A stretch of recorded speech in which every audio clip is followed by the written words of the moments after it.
Fala, meus amigos, daquele jeitão? Eu sou Taylor Fábio e sejam bem-vindos a mais um Coleção em Ação Show. E no programa de hoje a gente vai dar uma olhadinha na franquia Dungeons & Dragons e saber a história dessa empresa que, entre outras coisas, trouxe aqui para o Brasil o desenho Caverna do Dragão. Ficou curioso? Então, bora comigo!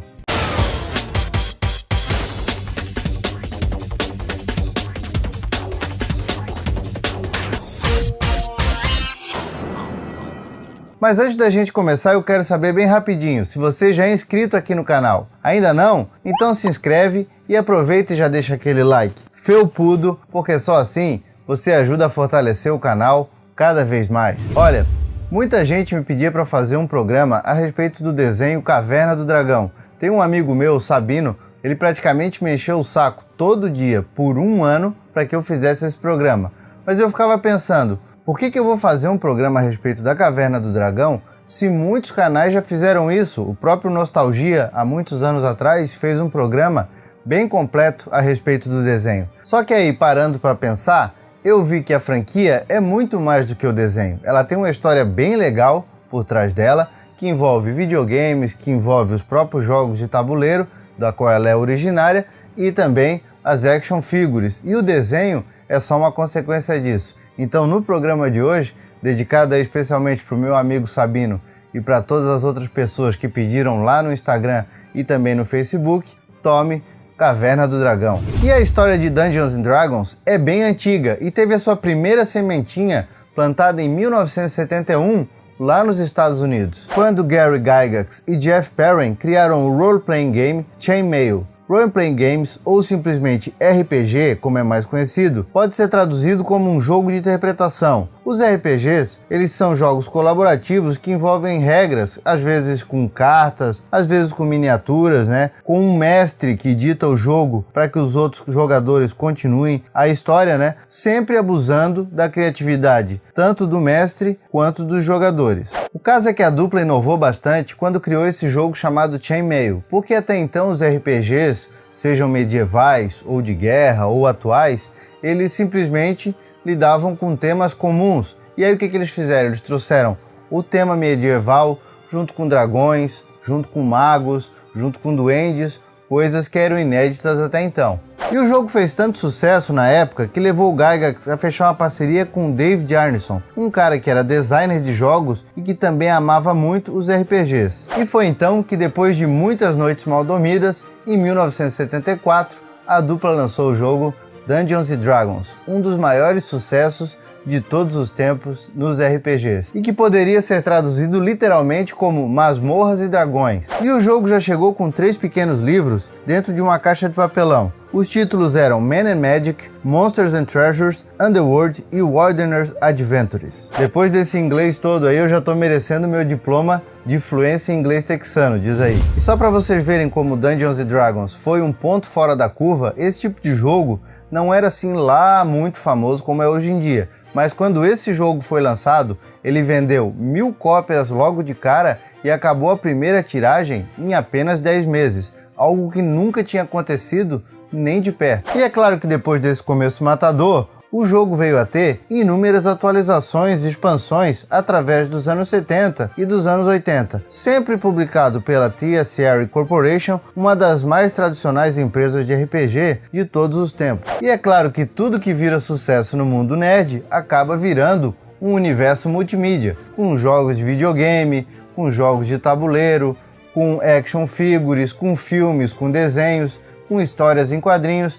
E por acaso vocês acham que com Dungeons & Dragons foi diferente? É óbvio que não. A invasão de outras mídias começou com a Mattel, que em 1980 lançou o jogo eletrônico de mesa Dungeons & Dragons Labirinto Eletrônico, onde você tinha que fugir de um dragão enquanto desviava de paredes que eram apresentadas através de sons. E é claro que o jogo era bem mais simplista que o RPG em si, mas pelo fato de ser eletrônico, acabou sendo um grande sucesso e levou a Mattel a criar um minigame, lançado em 1981 com o nome de Dungeons & Dragons Computer Fantasy Game. E é claro que esse jogo que a Mattel criou era tão arcaico que fazia o jogo da cobrinha daqueles celulares Nokia antigos, lembram? Parecer um jogo de Play 4. Mas tudo bem, tudo tem que ter um começo. Porque daí pra frente, meu amigo, o jogo simplesmente ficou tão famoso nos videogames quanto nos jogos tradicionais de RPG. Porque praticamente toda plataforma de computador e console recebeu alguma versão desse jogo medieval, sendo que o mais recente foi Neverwinter, lançado para praticamente todas as plataformas de última geração. Mas peraí que a gente está avançando demais no tempo. Vamos voltar lá para os anos 80. É claro que no começo dos anos 80, o jogo Dungeons & Dragons já fazia um certo sucesso. Ele era um ponto fora da curva, como eu já falei, mas ainda faltava alcançar a grande massa. E isso aconteceu com o filme ET, o Extraterrestre. Já que em uma das cenas do filme, Elliot aparece jogando o RPG junto com seus amigos. Agora, eu quero fazer uma pergunta para vocês. Alguém me explica por que tinha tanta fumaça nessa cena? Era um bando de garotos jogando RPG ou era um bando de marmanjos jogando pôquer e fumando charuto? Bom, é melhor a gente deixar essa polêmica para lá e se ater ao jogo, né? Bom, depois do filme, Dungeons & Dragons começou a fazer tanto sucesso, caiu tanto no gosto popular, que a própria TSR viu que a coisa podia ir além. E aí o que ela fez? Fechou em 1982 com a LJN uma parceria para lançar os primeiros bonequinhos da franquia, ou action figures como a gente conhece hoje em dia. E a LJN, para quem não sabe, seria responsável anos depois por lançar a linha de brinquedos dos Thundercats, um dos maiores sucessos dos anos 80, e ela também foi responsável por lançar alguns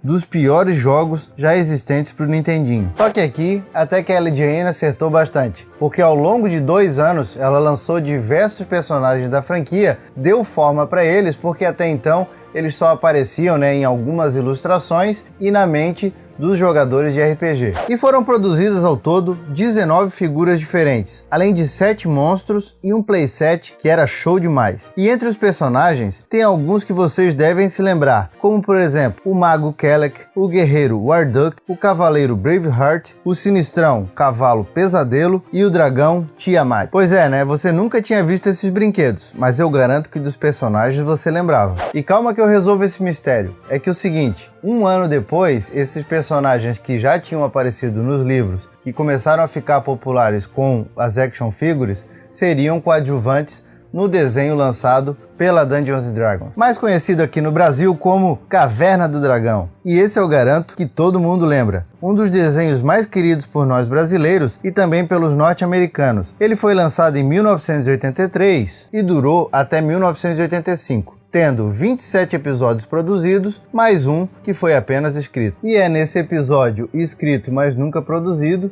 que o bicho pega. Tudo porque a galera gostava muito de Caverna do Dragão lá nos anos 80, e como nunca tinha visto um final para o desenho, ficou sempre instigada para saber o que tinha acontecido. Quando a internet começou a chegar, o pessoal começou a criar 1000 teorias, e a maioria delas envolvia uma discordância entre o pessoal criativo e o pessoal que era responsável pelo dinheiro da produção do desenho. Uns diziam que o mestre dos magos, seria um demônio que tinha criado a Uni para impedir as crianças de voltar para a Terra, enquanto o Vingador e o Tiamat seriam 2 anjos, então uma história bem mirabolante para o final. Outros já eram bem mais pessimistas, diziam que o final tinha sido escrito onde as crianças descobriam que na verdade elas não estavam no mundo mágico, elas tinham morrido na queda da montanha-russa e estavam no purgatório esperando para ver se iam para o céu ou se iam para o inferno. É claro que a história é bem menos interessante, a história verdadeira é bem menos interessante do que essa lenda urbana criada. Na verdade, o desenho foi produzido pela Marvel em parceria com a japonesa Toei e distribuído pela CBS e pela Hasbro. Como uma salada mista dessas por si só já não era nem um pouquinho fácil de se gerenciar, imagino eu, ainda ocorreu que a D&D Corporation, que era a dona da franquia, estava sofrendo um processo, já que um dos sócios tinha morrido e a mulher dele, que era uma megera, queria se meter nos negócios da empresa. O Gygax e o Anderson, que não eram bobos nem nada, não estavam nem um pouquinho a fim de encrenca e resolveram criar uma nova empresa, deixando a D&D Corporation afundar junto com a viúva. E com esse problema todo, a Marvel e a CBS, que já não estavam muito satisfeitas com o rumo do desenho, principalmente porque elas vinham sofrendo várias pressões de grupos conservadores de pais que diziam que o desenho era muito violento, que mexia com temas místicos como magos, demônios e tal, né? Então não queriam aquele tipo de influência para as crianças. Com esse problema todo, as duas simplesmente pularam fora do contrato e morreu Caverna do Dragão sem ter seu último episódio. Mas daí, se alguém ainda tem alguma dúvida do porquê que esse último episódio não foi produzido junto com os 27 iniciais, pode deixar que eu explico. Acontece o seguinte, nem a galera que criou o desenho botava muita fé se a coisa ia dar certo ou não. Então o que eles fizeram? Fecharam um acordo, o acordo inicial contava só com os 27 episódios que foram produzidos e o último seria escrito no meio do caminho. Se o desenho fizesse sucesso, esse último episódio seria produzido junto com uma segunda temporada e, na verdade, ele seria uma passagem para essa segunda fase. Se o desenho não fizesse sucesso, eles fariam um contrato à parte só com esse episódio para encerrar a série de maneira digna. A gente sabe que a série foi um sucesso, né? A galera gostava da série apesar da pressão dos pais, então o episódio que foi escrito foi chamado episódio Requiem. E esse último episódio realmente seria uma passagem para a segunda temporada, mostrando um teste de coragem para a garotada proposto pelo Vingador, com aval, olha só de quem? Do Mestre dos Magos. E isso acabaria gerando um racha dentro da equipe, com o Hank, a Diana e o Bob de um lado, e o Eric, a Sheila e o Presto do outro lado. Uma coisa meio estilo Guerra Civil da Marvel. E no final, depois de quase morrerem, eles conseguiriam terminar o desafio e acabariam libertando o Vingador, que na verdade, olha só, a internet tinha razão, seria um anjo chamado Killan, o filho do Mestre dos Magos. E como agradecimento pela quebra do feitiço, um portal para a Terra se abriria e o episódio terminaria em aberto, deixando no ar se eles iam voltar para o parque de diversões para a vida normal deles ou se eles ficariam por ali vivendo novas aventuras numa segunda temporada. E olha só, esse roteiro do episódio Requiem é oficial e foi criado pelo Michael Reeves, o roteirista da série. E olha só o mais legal de tudo, alguns anos atrás o desenhista brasileiro Reinaldo Rocha pegou esse roteiro e fez uma história em quadrinho mostrando como é que seria a materialização desse episódio final. Eu vou deixar o link aqui na descrição, porque é legal demais e vale a pena uma conferida para quem não viu ainda. E mesmo tendo partido o coração de muita gente, o final do desenho não foi o final da franquia. E tanto é que em 1997, a TCR foi adquirida pela Wizards of the Coast, que por sua vez foi comprada pela gigante Hasbro um tempo depois. Já aqui no Brasil, quem lançou Dungeons & Dragons pela primeira vez num formato oficial foi a Grow, e até que demorou bastante, porque eu lembro que ele foi lançado só em 1991. Mas a galera que é bem aficionada por esse tipo de jogo diz que compensou a demora, já que essa edição inicial foi bem caprichada. E outra coisa que vocês devem lembrar a respeito da franquia são os 3 filmes que já foram produzidos, sendo que o primeiro foi lançado no ano 2000 com Marlon Wayans no elenco. Já o segundo foi feito em 2005 e o terceiro foi feito em 2011. Olha pessoal, a respeito desses 3 filmes eu nem vou falar muito. Quem já assistiu sabe que é uma vergonha alheia total, né? Marlon Wayans não tem nada a ver e olha que o primeiro filme ainda é o melhorzinho deles. O segundo é uma bomba e o terceiro então, olha, é digno de Sharknado. Infelizmente, nenhum desses filmes honrou a franquia até agora. Tem projetos aí da Hasbro para criar um filme realmente decente a respeito de Dungeons & Dragons, mas por enquanto nada saiu do papel. Então, fujam desses 3 filmes, fiquem com os jogos, com as action figures e com o desenho principalmente. Bom, meus amigos, essa foi a história de Dungeons & Dragons, né, do desenho Caverna do Dragão, como ficou conhecido aqui no Brasil. Eu sei que de uma forma bem resumida, até porque a franquia é uma das maiores de todos os tempos e seria impossível trazer cada mínimo detalhe a respeito dela. Eu precisaria de um ano de programa. Mas, se você gostou, deixa aquele like felpudo e também deixa algum comentário bacana aqui embaixo para a gente saber o que você pensa a respeito dessa franquia e principalmente a respeito do desenho. E eu vou deixando aqui o meu abraço e dizendo que a gente se vê na semana que vem. Então, valeu!